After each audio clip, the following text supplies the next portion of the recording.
The night was dark and heavy with silence. The forest stretched wide, filled with the sound of hidden animals. An old farmhouse stood far from the town, its windows glowing faint with weak yellow light. The air carried the smell of rain, though the clouds had not yet broken. Somewhere deep in the woods something moved, not human, not beast, but something different. He was tall, thin, and strange, with skin that glimmered faintly like metal under the moon. His eyes glowed pale, and his steps were uneven as if he had walked far with great pain. This was the alien outcast, hunted, broken, and alone. He pressed one hand against his side where a wound burned like fire. Every step shook his body, but he could not stop.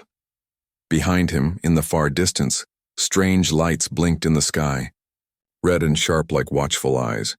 They were searching for him, and he knew if they found him, his life would end. The alien stumbled and leaned against a tree, breathing heavy. He whispered words in a language no human could understand, but in his heart, he carried one wish: a place to rest, a place to belong. For he was cast away by his own people, rejected, marked as unworthy. Now even the stars offered him no home. Then through the darkness came a small sound. Not the sound of hunters, not the sound of beasts. It was the soft crunch of tiny shoes on dry leaves. He turned sharply, ready to fight, ready to defend. But what he saw froze him. A little girl stood before him, holding a small lantern. The light shook gently in her hands, making her face glow. Her eyes were wide, not with fear, but with wonder. She was no more than 8 years old, wearing a faded dress and a scarf over her head. Her hair caught the light like strands of gold. She looked at the alien as if she had been expecting him all along. For a long moment, neither spoke. The alien's breath rattled in his chest. The girl tilted her head, studying him as if he were some lost traveler.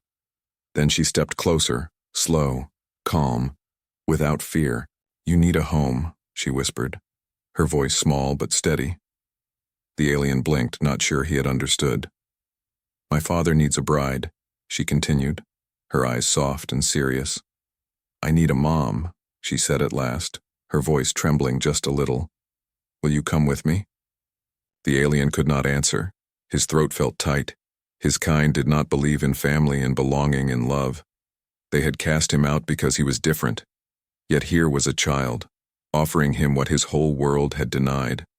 The lantern light flickered as the wind blew. The girl reached out her hand, her small fingers open, waiting. The alien stared at her hand, glowing in the lantern light. If he took it, he would risk everything. But if he refused, he might lose the only chance at peace he would ever know. He lowered his tall frame, his glowing eyes softening. Very slowly, with a trembling hand, he touched her fingers. Her hand was warm, human, alive. For the first time in many years, the alien felt something strange in his heart. Hope, the girl smiled, bright and pure. "You are hurt," she said. "Don't worry, Father can help, come with me." She tugged gently, guiding him, as if she had led strangers through the forest all her life. The alien followed, his steps heavy, each one a struggle, but the warmth of her hand gave him strength. As they walked, the forest grew darker, shadows stretched long, and the alien felt the eyes of hunters above. Red lights blinked between the clouds, closer now. The girl did not notice, she only hummed softly, as if she carried the night in her song. The alien raised his gaze once more, fear twisting in his chest. He knew the hunters were near. He knew danger followed, but for the first time, he was not alone. The farmhouse came into view, its old roof bent with years. Smoke curled from the chimney, the sign of life. The girl's hand tightened in his. "See," she whispered, "you are safe now." But in the alien's mind, questions burned like fire. Why did she trust him? A stranger, a monster in human eyes. Why did she not run? Why did she speak of home, of father, of mother, as if he could be part of such a thing? The door creaked open as they approached. A tall man stood in the frame, the glow of the fire behind him. His face was hard, worn by years of sorrow. His eyes went wide when he saw the alien. The lantern light shook in the girl's hand. "Father," she said, "I found him. He needs a home." The alien stood frozen, half in shadow, half in light. The man's jaw tightened, his hands clenched. The silence grew heavy, broken only by the crackle of fire inside the house. The alien's wound throbbed, his knees weak. He thought the man would strike him down or cast him away like all the rest. But then, the man's eyes moved to his daughter, and something in his face softened. The girl smiled again, her voice soft but strong. "You need a bride, Father," she said, "and I need a mom." Her words hung in the night air, simple yet powerful. The alien lowered his gaze, uncertain, afraid, yet strangely willing. For perhaps in this small house, in this small family, he had found the beginning of something more than survival. Perhaps he had found the beginning of home. The farmhouse door creaked as the tall man stepped forward. His eyes, dark and tired, scanned the strange figure his daughter had brought. Home. For a moment his face showed only shock, then suspicion, then something heavier. The wind howled through the trees behind them, carrying the smell of rain. The little girl, still holding the alien's hand, looked up at her father without fear. "This is him," she whispered, her voice soft yet full of certainty. "He needs a home." The man's jaw tightened, his gaze locked on the alien. The stranger's glowing eyes reflected the lantern light, making him appear even more dangerous. But the girl's words struck the father's heart in an unexpected way. For years he had lived in silence, raising his daughter alone after her mother's passing. His heart had become like stone, heavy with loneliness. He worked in the fields, by day repaired old machines by night, and spoke only when necessary. His life was survival, not joy. Until this moment, he had never imagined something or someone like this standing before his door. "Inside," he said finally, his voice rough but steady. The girl smiled and pulled the alien gently toward the house. The man stepped aside, though his eyes never left the stranger.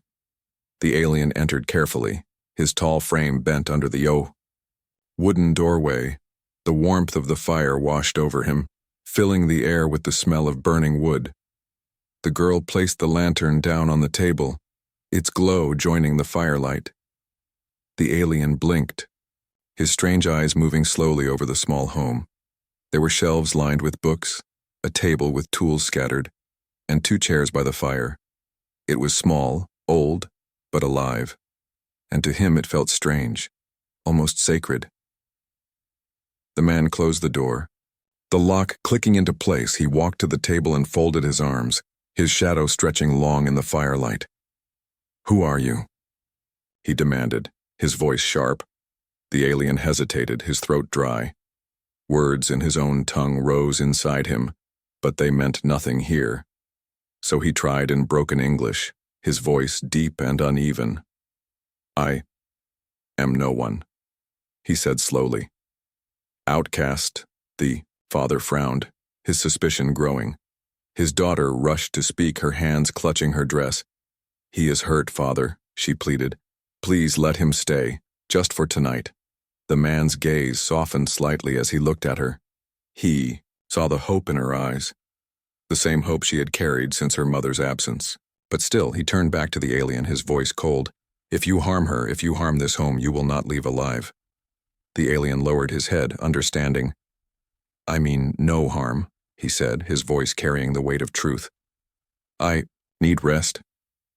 The girl rushed to bring a small stool near the fire.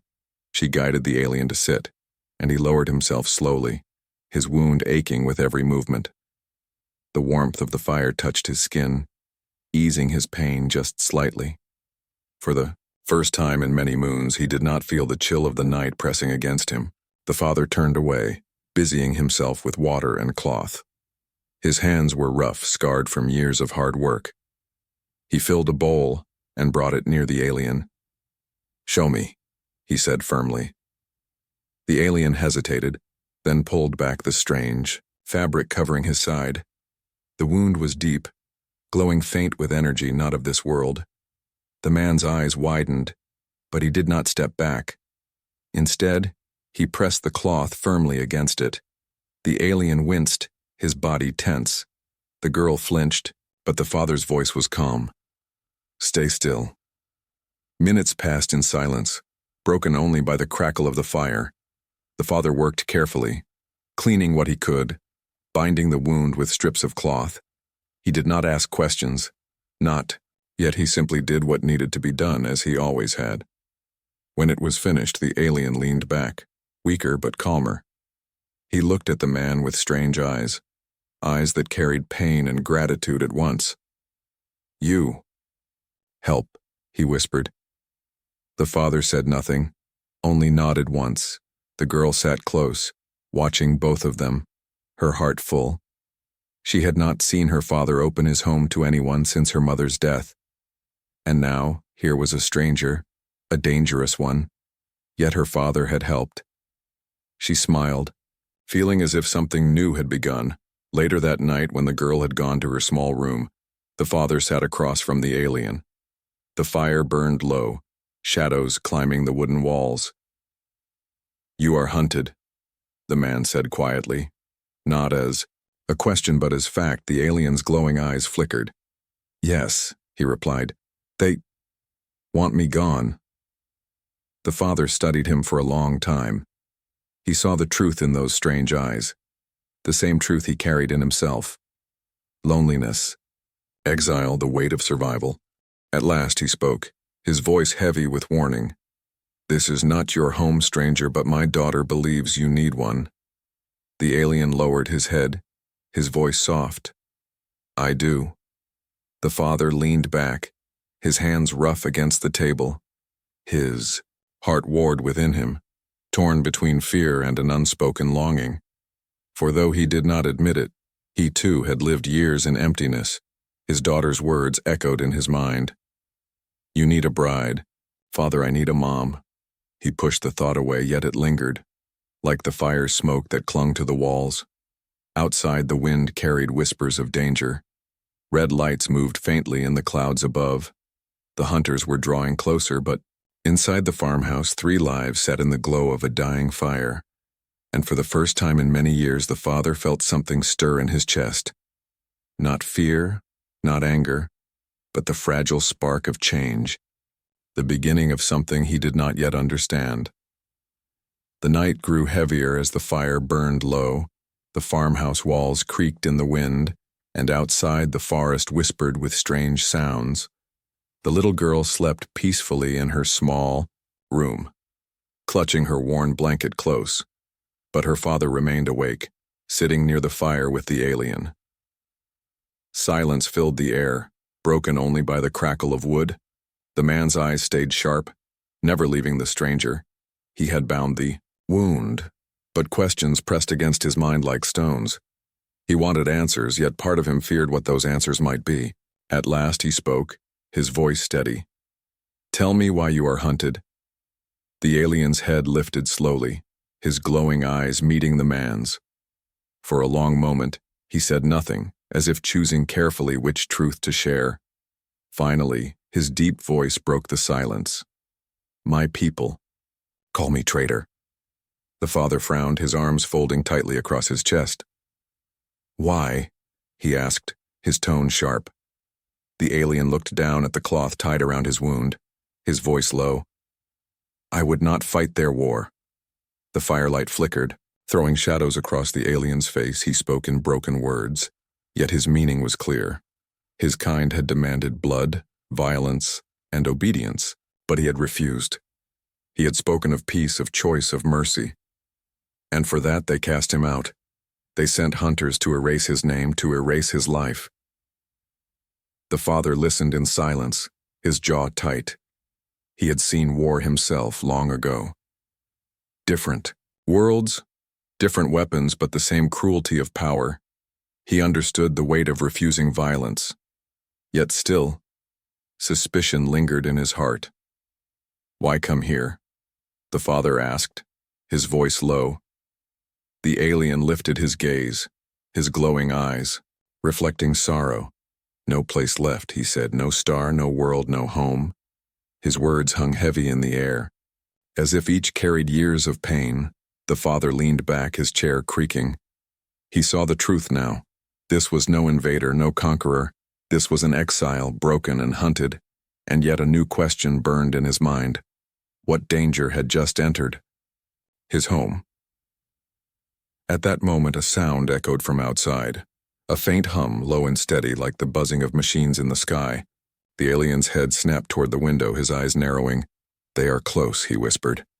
The father rose, moving to the window. He pulled the curtain back only slightly. Through the darkness, he saw faint red lights weaving between the clouds.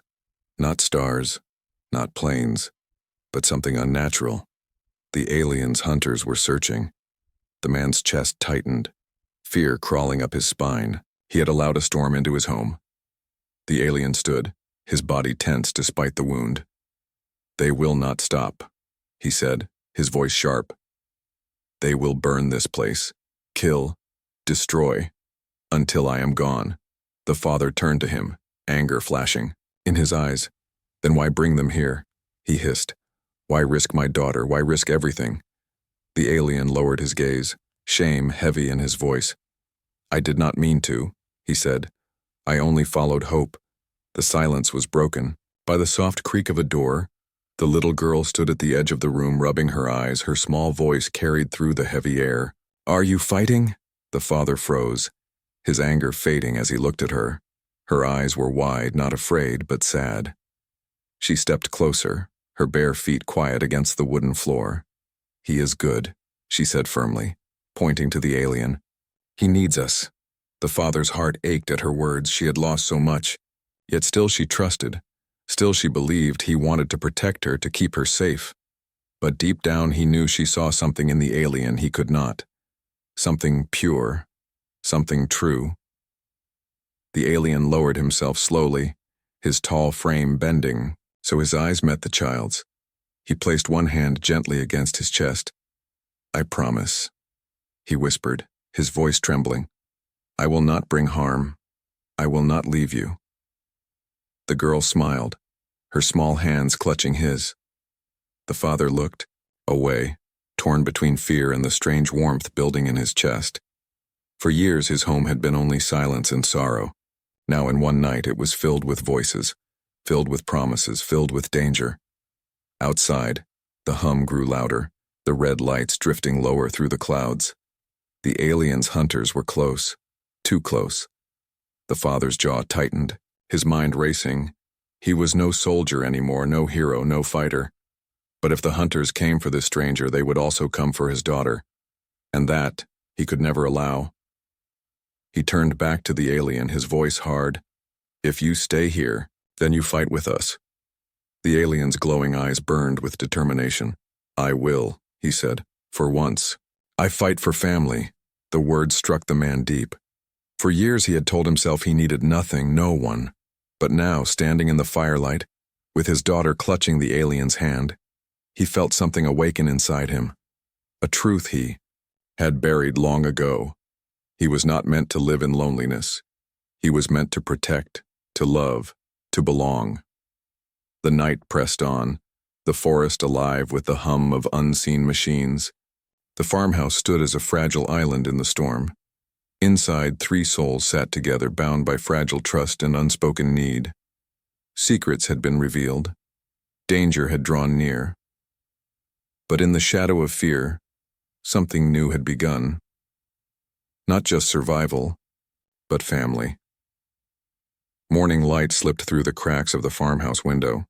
The storm of the night had passed, but the forest still felt heavy.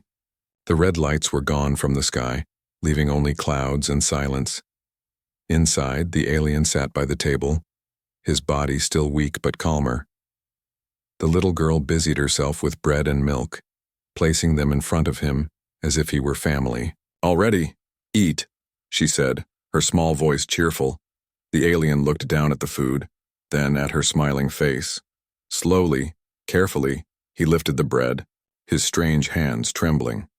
He had eaten food from many worlds, yet never had he been offered it with such kindness. He took a bite, the taste simple but filling. The girl clapped her hands softly, pleased. "See, Father? He likes it." The father sat across the table, his arms crossed, his eyes sharp. He said nothing, but his gaze followed every move of the stranger. The girl spoke again, her words direct and innocent. "Father, he can stay," she said. "You need a wife, I need a mom, and he needs a home." The father's jaw tightened, his voice rough. Life is not that simple. But the girl only smiled, as if she knew something her father did not. The alien placed the bread down and looked at the man. "I do not know your ways," he said slowly, his voice uneven. "But I can learn." The father leaned back, his chair creaking. He wanted to laugh at the thought of a being from the stars trying to learn the ways of a farm, but then he saw the look in his daughter's eyes. She had not smiled like this in years. Not since her mother's passing. Her hope was stronger than his doubt, and he could not break it. The day stretched long, and for the first time, the alien stepped outside in the light. The farmhouse field spread wide, patches of green pushing through the soil. The father worked with his tools, repairing a broken fence. The alien stood nearby, uncertain, his tall frame awkward against the wooden posts. The little girl skipped between them, humming to herself. "Help him, show him," she said to her father reluctantly. The man handed the alien a hammer. "Hold here," he said, pointing to the plank. The alien's grip was clumsy at first, the hammer slipping in his strange fingers, but after a few tries, he struck the nail firmly, the sound echoing sharp in the air. The girl laughed, clapping her hands again. "You did it," she cheered. The alien looked at the nail, then at her, and for the first time, he allowed himself a small smile. Hours passed, and, little by little, the alien learned. He lifted wood with ease, his strength far beyond a man's. He carried buckets of water, his steps steady. He repaired tools under the father's watchful eye, copying every movement carefully. The man tried not to admit it, but the stranger was useful. His silence was steady, his effort constant. By evening, the three of them sat outside watching the sunset bleed across the sky. The girl leaned against the alien's arm, her small face glowing in the orange light. She whispered softly, "We are like a family now." The alien's heart trembled at her words, for he had never known such a thing. The father looked away, hiding the heaviness in his chest. But peace never lasted long. As the night settled, the forest carried a strange hum once more, faint but present. The alien's head lifted sharply, his eyes narrowing. "They search still," he said, his voice low. The girl looked at him with wide eyes. "Will they find you here?" she asked, her voice trembling. The alien did not answer. He could not promise safety, not when danger moved closer every night. Later, inside the farmhouse, the father sat alone by the fire, his thoughts heavy. He glanced at his daughter, fast asleep in her bed, her face peaceful. Then his gaze shifted to the alien, who sat quietly in the corner, his glowing eyes dim in the firelight. The man's heart wrestled with doubt. This stranger brought risk, a danger greater than anything he had faced before. Yet, at the same time, he had brought life back into his daughter's smile. He had given her hope, something the father had failed to give in years. The alien looked up, meeting his gaze. "I will protect her," he said quietly, as if reading the man's thoughts. The father's fists clenched, his voice low. "You better." The alien lowered his head. "I will," he whispered, "for she is the first to see me not as a monster, but as family." The fire burned low, the shadows deepening around them. Outside, the night pulsed with danger, the hunters never far. But inside the farmhouse, three hearts sat closer than before, bound not by blood, but by need, trust, and the fragile thread of hope. And though fear still lingered, something stronger had begun to grow, the start of a family, fragile yet real, in the quiet heart of a lonely farm. The night was quiet, too quiet.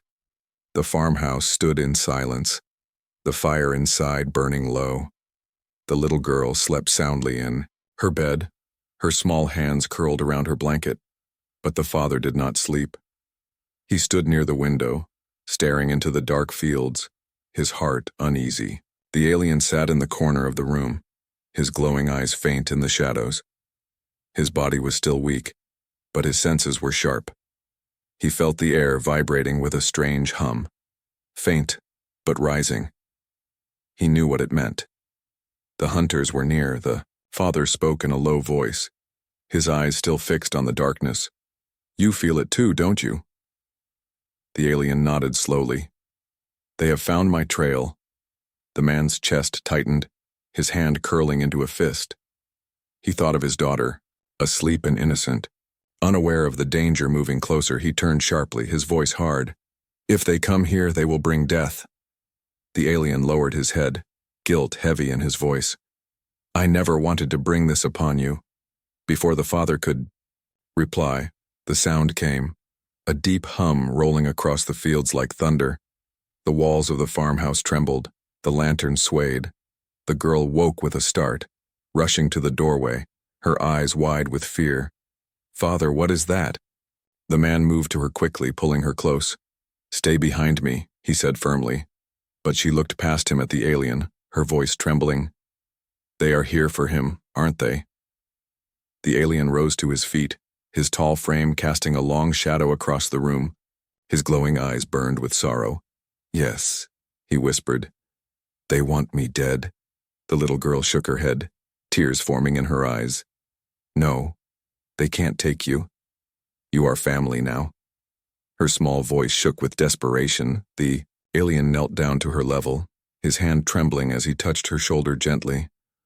"I will not let them harm you," he said, "even if it costs me everything." Outside, lights cut through the darkness, red beams sweeping across the field. Figures moved in the distance, tall and sharp, their shapes glowing faint with alien armor. The hunters, relentless and silent, spread across the land. Their voices echoed, in the night, speaking in a language of steel and war. The alien's heart pounded. He knew them. He knew they would not stop. The father grabbed the old rifle hanging by the wall, his hands steady though his breath was heavy. He turned to the alien, his voice hard. "If you want to stay, then you fight with us." The alien straightened, his wound aching but his spirit fierce. "I will," he said, his glowing eyes blazing with fire. "For once I fight not for survival but for family." The girl stood frozen, fear shaking her small frame. But she whispered again, her words like a prayer. "Please don't leave me, please don't let them take you." The alien looked at her, his heart aching. "I will not," he promised. The hum grew louder, the ground shaking beneath their feet. The father moved quickly, snuffing the lanterns. The farmhouse sank into darkness, the only light the glow of the alien's eyes. Through the cracks in the wood, the red beams swept closer, searching, waiting. The hunters spoke again, their voices deep and cold. The alien clenched his fists, his voice low. "They will not knock. They will break through." The father placed a hand on his daughter's shoulder, guiding her toward a small trapdoor beneath the floorboards. "Hide there," he whispered. But she shook her head fiercely, her eyes full of tears. "No, I stay with him," she cried. The father's heart broke at her stubbornness, yet he saw the truth. She would not leave the alien, not now. He pressed his lips tight, then nodded once. "Stay behind me then. But do not move until I say." The alien stepped forward, his tall body blocking the window. Outside, the first hunter drew near, its armor glowing red like fire. The alien's eyes narrowed, his voice a whisper of rage. "I know them. They were once my brothers. Now they are my executioners." The silence shattered with a blast. The hunters struck, their weapons cutting, through the night. The walls shook, the windows rattled. The father raised his rifle, firing into the dark. The alien leapt forward, his strength returning in fury. His body slammed against the door as it burst open, sending splinters flying. The hunters surged inside, their blades glowing, their eyes burning. The fight began, chaos filling the farmhouse. The alien struck with raw power, his hands breaking, steel, his voice roaring with defiance. The father fought beside him, his rifle firing again and again. The little girl screamed, covering her ears, her eyes wide with terror. But even in her fear, she saw something true. They were not just strangers anymore. They were a family fighting as one. The hunters were fierce, their strength unmatched. But the alien fought with something they did not understand. Not orders, not duty, but love. Every strike, every blow was not for himself, but for the little girl who had given him hope, for the man who had given him trust, for the home that had given him warmth. At last, the surviving hunters pulled back, their voices rising in anger. They vanished into the night, leaving behind fire and ruin. The farmhouse shook with smoke and broken wood, but it still stood. The father lowered his rifle, his chest heaving with exhaustion. The alien leaned heavily against the wall, blood staining his bandages. The girl rushed to him, her small arms wrapping around his leg. "You stayed," she whispered through tears. The alien touched her hair gently, his voice soft. "I will always stay." The father looked at them, his heart torn. Danger had come to his home, and it would come again. But in the middle of chaos, he had seen something he had never thought possible. They had fought together, not as strangers, but as something greater. And though the night was not safe, for the first time he wondered if this broken alien truly belonged here. Smoke lingered in the farmhouse air. The walls were cracked, the windows shattered, the floor littered with broken wood. The hunters were gone for now, but their shadows remained. The little girl clung tightly to the alien's arm, her face streaked with tears. The father stood silent, his rifle still warm in his hands, his heart heavy. The alien leaned against the wall, his wound bleeding again, his body weak, but his glowing eyes still burned with fierce light. He had fought harder than ever before, not for himself, but for them. And in that fight, he had made a choice already, to stand, to stay, no matter the cost. The father looked at him, his jaw tight, his chest rising and falling with anger and doubt. "You saw it," he said in a low voice. "They will come again, stronger, more of them." The alien nodded slowly, his voice rough. "Yes," he said. "They will not stop until I am gone." The girl shook her head quickly, her voice trembling but stubborn. "No," she cried. "You can't leave. You are family now." Her small hands gripped him tighter, refusing to let go. Her words broke the silence, carrying more weight than any weapon. The father turned to her, his eyes full of worry. "Child," he said, "if he stays, they will destroy us too." But she stood tall, her face firm. "Then let them come," she said. "We fight together." The man froze, her words striking deep. She was just a child, yet she spoke with the strength of someone older. She had lost her mother, yet she still held hope. She had found something in this stranger, something he himself could not deny. The alien's gaze moved between them, his voice soft. "I will not bring death to you," he whispered. "If I leave, they will follow me away. You will be safe." But the girl cried out, her voice breaking, "No. If you leave, I lose my family again." Her words pierced the alien's heart like a blade, for he knew her pain, the pain of being left behind, of being alone. He reached out, his trembling hand brushing her hair gently. "I swore I would protect you," he said. "I will keep that promise." The father stepped forward, his voice sharp. "And what of us?" he demanded. "You promise her, but what about me, this home, this life we built?" His chest heaved. As he spoke, his eyes full of fear and fire. "I buried my wife because life took her from us. I swore I would not lose again. And now you stand here bringing war into my house." The alien lowered his head, his voice heavy with shame.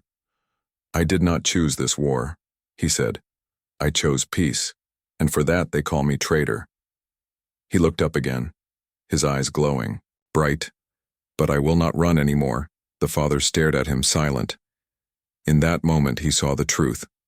The alien was not only hunted, he was haunted, not just by enemies, but by choices.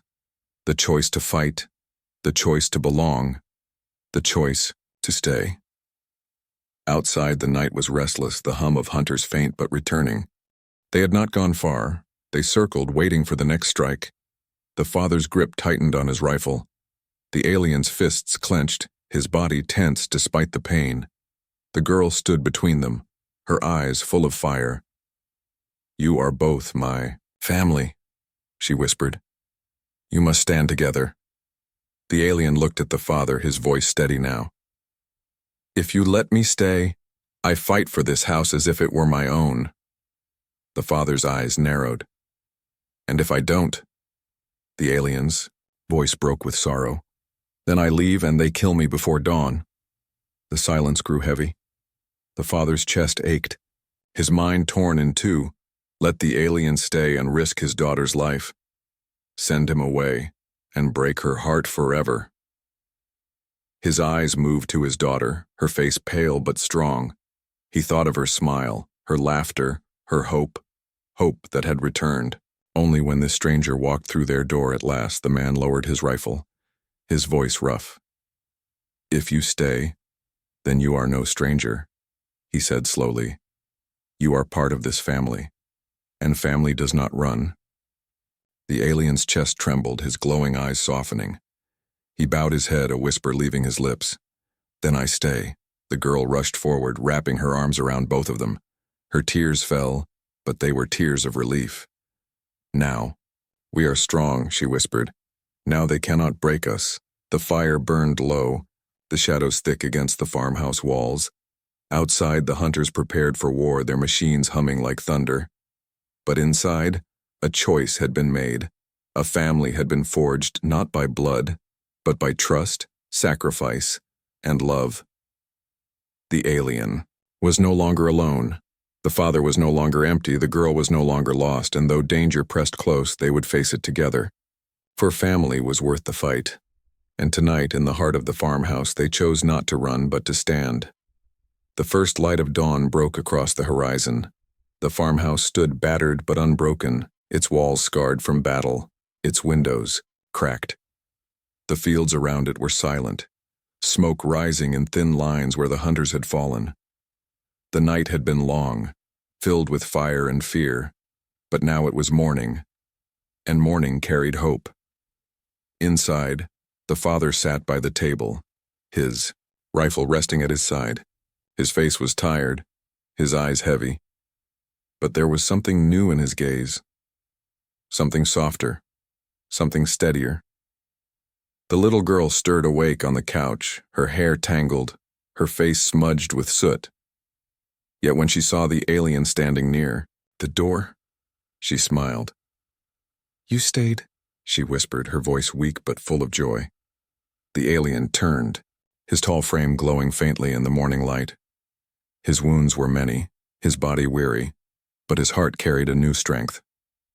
"Yes," he said simply. "I stayed." The girl rushed forward, wrapping her arms around his waist. He bent down, his hand trembling as it rested gently on her back. The warmth of her embrace was stronger than any weapon. She had given him something his people never had: a place, a reason, a family. The father rose slowly, his voice low but steady. "The hunters will return," he said. "They never stop." The alien nodded, his eyes narrowing. "Yes, they will come, but not only for me now." The man's jaw tightened, his hand clenching into a fist. "If they come for you, they come for us," he said.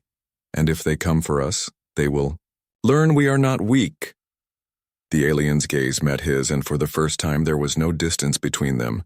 They were not enemies, not strangers, but men who stood on the same side.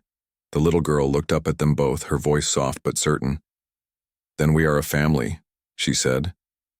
The words hung in the air, simple yet unshakable, and neither the father nor the alien could deny them. The day passed quietly, the three of them repairing what they could. The alien lifted broken beams with ease, his strength rebuilding the farmhouse walls. The father worked beside him, his hand steady, his voice guiding, and the girl skipped between them, humming songs, her laughter filling the air like sunlight. The house that had once been silent was alive again.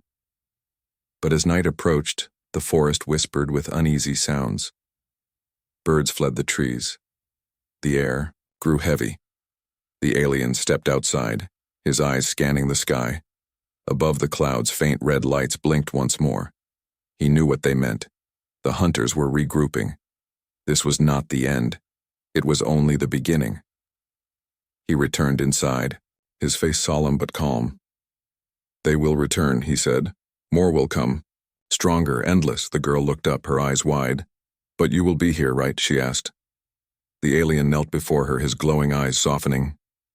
"Yes," he said. "I will be here. I will always be here."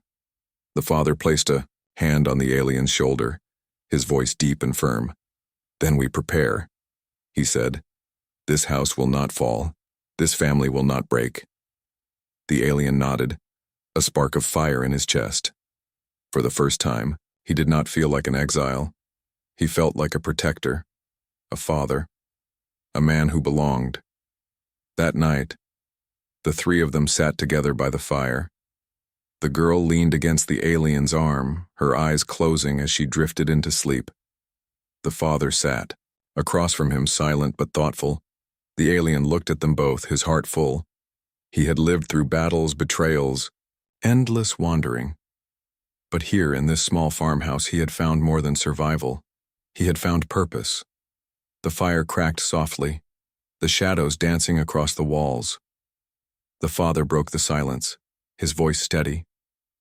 "My wife once told me that a home is not built by walls but by hearts."